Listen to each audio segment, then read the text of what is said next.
Hello everyone, and I hope you all are doing well. Welcome to this video. This will be about a video response to the frequently asked questions that we've faced so far from the students. This video is prepared by the MNS Mathematics Support Team on the Department of Mathematics and Natural Sciences, and it's for the purpose of the summer 2020 semester of BRAC University. Okay, let's go. So before we actually start the questions, there are a few mandatory steps that every student has to take, regardless of their position, about the platform that we'll be using this semester for our online education curriculum. And the platform, as you all should know by now, is buX. And you should register yourself in the buX using your G Suite account and the accurate username. All of these processes, every student should have already completed by now. I'm just going over them just for this video to be wholesome. And so after you're done registering, you have to enroll for your courses by filling up an enrollment form, and you have to use your updated username and your email address, which again has to be G Suite, and your accurate information about the courses and the correct section number and so on and so forth. And then you have to actually get yourself enrolled in the courses, and well, then you're pretty much done. You can now access your buX account, and there everything that you need to actually participate in this particular semester of your courses are already there. So we encourage you to start participating as early as you can, because there are deadlines for assignments and assessments, which we will come to in a bit. And of course, the assignments and assessments, submitting them within the correct deadline is going to severely affect your grades. Okay. Now, the first and the most common questions that we've faced has had to do with some kind of a combination of incorrect username or non-G Suite email account. So by non-G Suite email account, what do I mean by that? I mean, one of us, we have our own personal email accounts or professional email accounts, whichever it is, that existed before we even had a G Suite email account. So a lot of us have had the misfortune of registering in buX using those accounts and not the G Suite email account. So there are a few combinations here, and all of them are written in the slides, but just to be safe. Okay, so here we can see that at first, of course, there are the mandatory steps that I've already spoken about. The mandatory steps: step 1, you need to get yourself registered in buX, correct username and G Suite account, and so on and so forth. There are the steps that I've already spoken about. Now here we have the problems that a lot of students are facing. Okay, so there are a few combinations that pretty much cover all the problems. The first is you've used your regular email, okay, and you've used a wrong public username. So you have made a mistake in both parts. So here there's really nothing else to do. You need to create a new buX account using, as mentioned before, your correct G Suite account and G Suite email address and your correct username. And then you move on to step 2 and step 3 of this mandatory part. So here, if you have messed up, if you have registered using your regular email and wrong username, incorrect username, so you correct this, you use your correct username and create a new account with your G Suite email address and a correct username, and then you move on to these two processes. Okay. Next we have, or you can do another thing, is that okay, and next you have the second combination that is very frequent, is that your email is correct, you've used your G Suite account, but your username is not.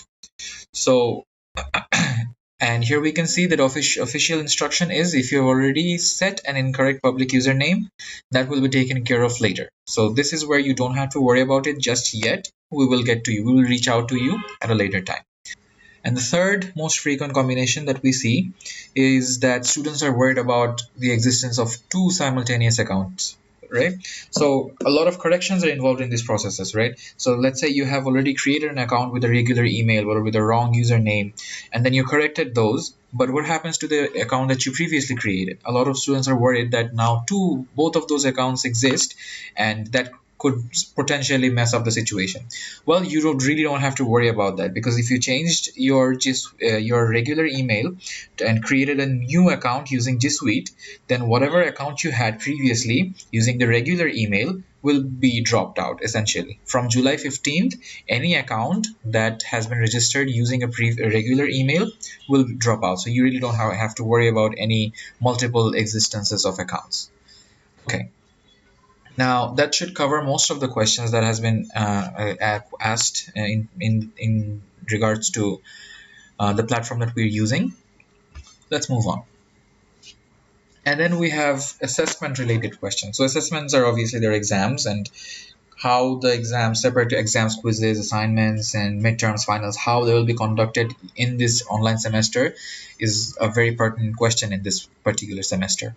So the first question is, how will midterms be conducted? So there are a few points here. Firstly, although a few things will remain the same, which we will come to, the actual exact process might vary from faculty to faculty. The variations will be very slight. That's the whole point of team teaching. You should all know that by now.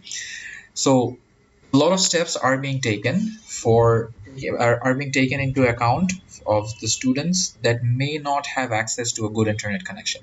That is one of the biggest hurdles of online semester, right? Not everyone, a lot of people have moved from their stations, they have gone outside of Dhaka, they may not have Wi-Fi, they may not have good Wi-Fi.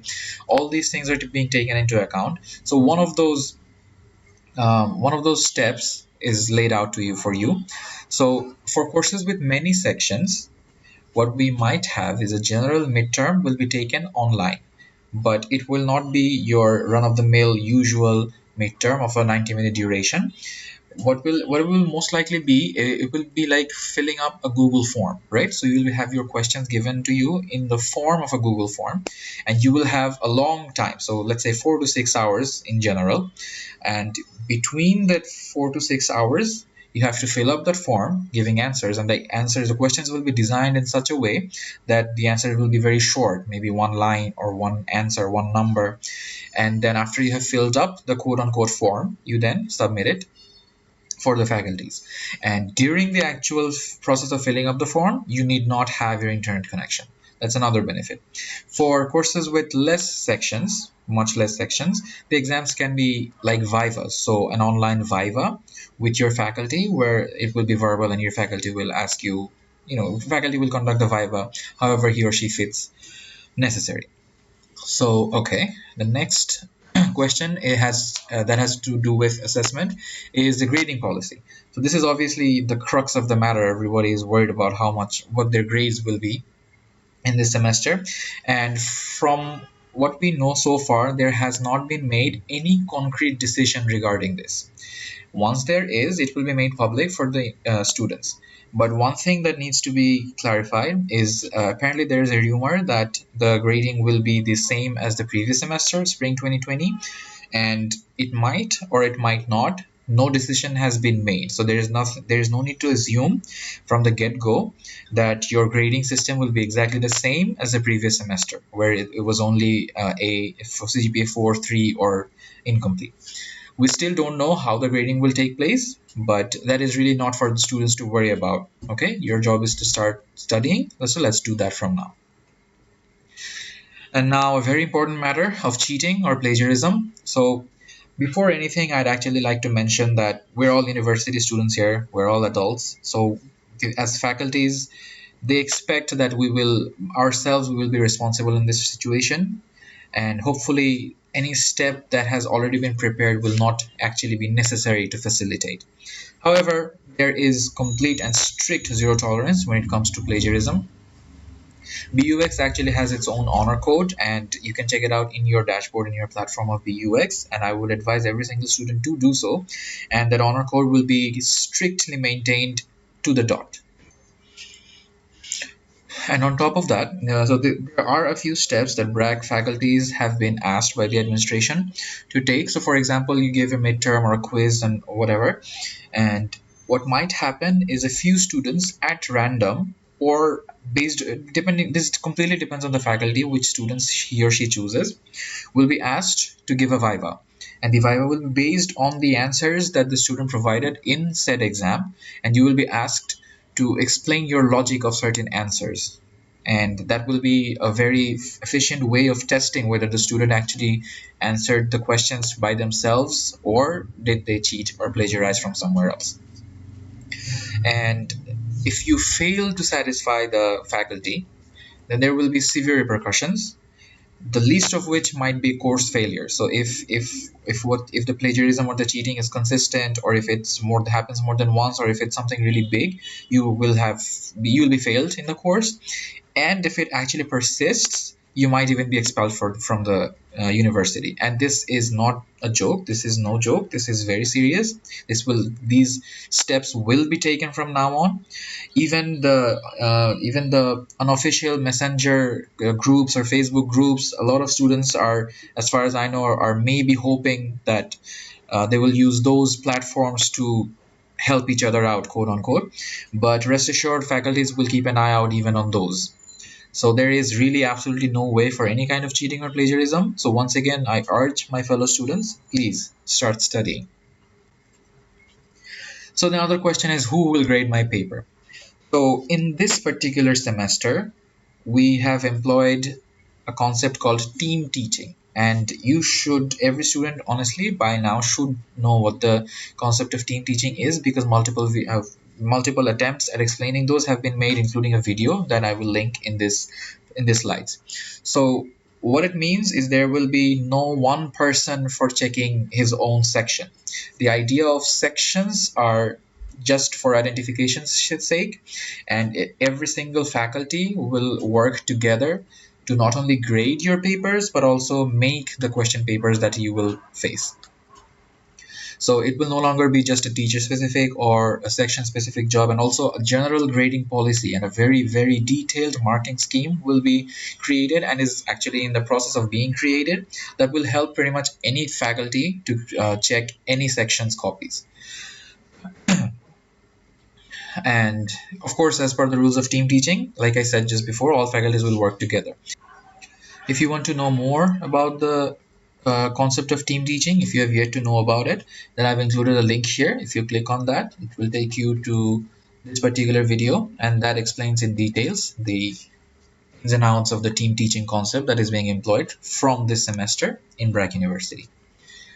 Okay, so now let's move on to the next question. So now we're done with all our assessment related questions. Now we have to now deal with navigating buX, navigating BUX. So our platform once again is BUX, and if you're not proficient in navigating it, it might pose some problems for every student.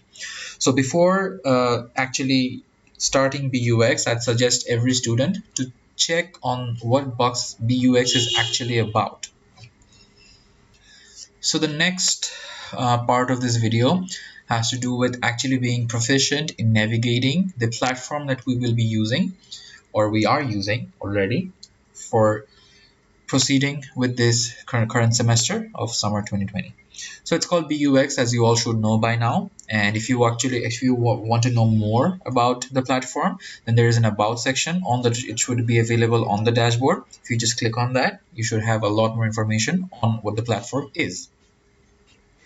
And just to give you an overview though, the basic components of BUX and the basic components that you will be needing have to do with the video lectures, which will be pre-recorded by faculties on your course content and then uploaded in BUX. And then in everything that I'll be mentioning from now, you will find in your BUX accounts, and you'll have references for the courses, your books and multiple books and whatever. Any notes that you might need will be there. Any slides that you might need will be there, relevant to your course content. And also present will be all kinds of assignments and projects, if there are any in some courses. It will all be there in BUX, in your BUX account. In addition to that, if you need further clarification, which I assume will be necessary for a lot of students, and that's fine, all faculties' contact details, and by that I mean their Google Meet or their Slack accounts or their Google Classroom accounts, everything will eventually be posted very soon in the BUX web pages for each courses. Any other additional information you might need, or any other queries you might have, please use those platforms to contact your respective faculties. Moving on. Now we are doing what is essentially called online teaching. So we will have a set of policies related to that, and any question that you might have had on that are answered from here on out. So firstly, we have the concept of online classes. So when we say online classes, we don't actually mean that they are an exact replica of the live classes, just an online version. No, your classes or live classes purpose will now be served in two parts. One, the first part is the video lectures that will be posted in buX, the pre-recorded lectures that you will watch in your own time, and you can watch them multiple times if you want. You can watch them again and again. You can speed it up, you can slow it down. You have a lot more freedom than live classes.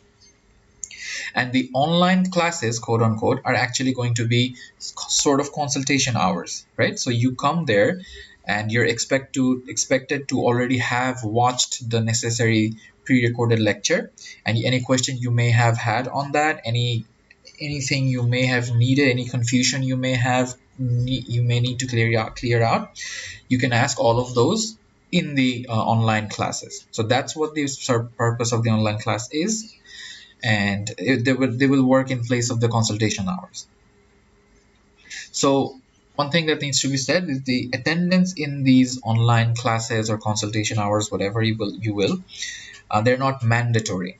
They're not mandatory because, and this is once again, this is how thoughtful BRAC has been about the students who may not have a good internet connection. So if you don't have a proper internet connection, attending every single online class is going to be a very difficult job. So BRAC has essentially made them not non-mandatory. But it is highly encouraged that you do attend the online classes, because as I said, the online classes are actually going to be in some ways more beneficial than any live class or consultation hours that you may have had. Live classes had their strict schedules and you had to attend the classes, and it was an 80-minute class, and once you're done, the class was done. You could have gone to specific, once again, scheduled consultation hours for any confusion you might have had, but it's the freedom that you have is a lot less. Here you watch the videos, you watch them in your own time at your own home, you watch them as many times as you want, you watch them however you want in whatever platform you like, and then after having watched them so many times, any questions, additional confusions that you might have are going to be cleared in the online classes, which will be increased in numbers from here on out every week. So you actually have a lot of options to have a great semester. So even if they may not be mandatory, it is going to be absolutely inevitable that you must attend every online class, or you must attempt your best to attend the classes. Okay, so now let's move on to assignments and attendance. So since I've already spoken about this before, just mentioning it one more time, that attendance in the online sessions are not mandatory, as I've explained just now. Assignments will be assigned by every individual faculties of their sections and their courses, so please, you're advised to contact them in that regard. Okay. Now, a lot of the students are confused about labs, and very rightfully so. So a few points about that. Firstly, lab classes will take place as usual. Just in place of live classes, you will have online classes. That is it. And how and when and the other details of said lab classes, please contact your respective instructors in that regard. And a lot of the courses have hardware labs that are inherently dependent on hardware labs. And for that, rest assured, get your heart in peace, because there are a lot of online simulators available that will serve the exact purpose as a live class, and there will be no details lost, with no loss of generalization. With no loss of generalization. So don't worry about that. And lastly, if in case for any reason, for any extraneous circumstances, a lab is actually not being able to be conducted, then whatever the percentage of the mark of a lab was in a certain course, it will be fused with your theory content.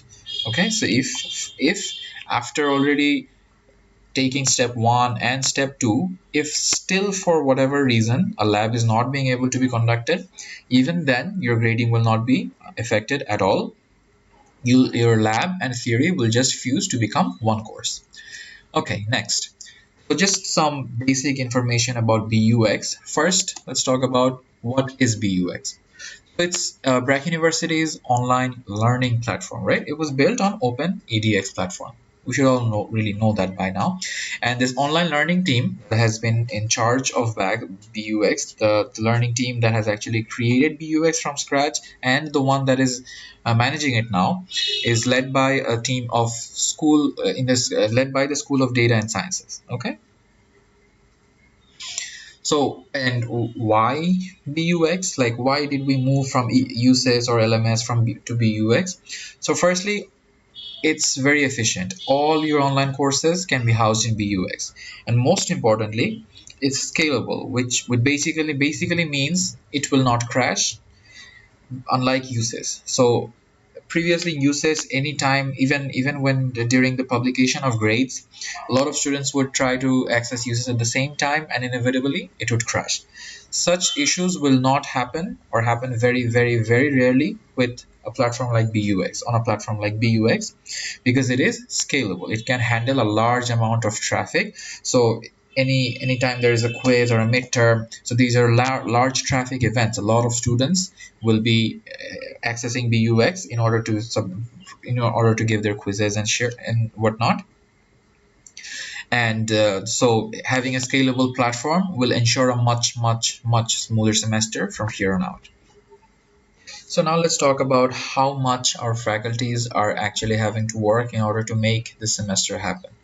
So previously, in all BRAC semesters, what did we have? We had, generally speaking, two 80-hour sessions, 80-hour classes, right? This time, every material required for a class is having to be prepared all over again under the concept of team teaching by all the faculties working together. And then the total material for one class is being divided into 4, 5, 6 segments, each of which are then being created in a video, all for the sake of the students, so that the videos are not too long. Otherwise the students would it would become tedious for the students. And then every single video is having to be prepared, made, edited, and then uploaded by the faculties. Just one video itself takes more than all of those live classes. And for one live class, we have at least 4 videos. So you can do the math very quickly just in your head, that every faculty is having to work at least 4 to 5 times harder just to maintain one online pre-recorded lecture. And if that was it, then that would be one case. But of course, that's not it. There are more responsibilities on our faculties. Apart from actually uploading the pre-recorded videos, they also have to make time for the online sessions, for the consultation hours or online classes, where they have to be prepared to answer any confusion, any question that a student might have in those consultation hours. And that is on top of recording and editing and creating every video. And of course, one thing that is undeniable is this is completely new. It's an entirely change in the culture and tradition of teaching that most of our faculties have ever seen. That itself is a very difficult task to overcome. So while adjusting themselves to this completely new idea of taking classes of education, while doing all of that, they're then having to work many times harder than they had ever before. So we should all take a moment to appreciate our faculties that much more for this current semester. And also the faculties who actually made this happen. Every person involved in the creation of this platform and every idea that we're having are all included in this link. So once again, if you click on this link, it will redirect you to this particular web page. So here you have an about section about BUX, and you have why and who, and why and who are we. Every single student should check that out. And then we have the names of the actual team members, the BUX team, that have with their own hands built the entire platform from scratch.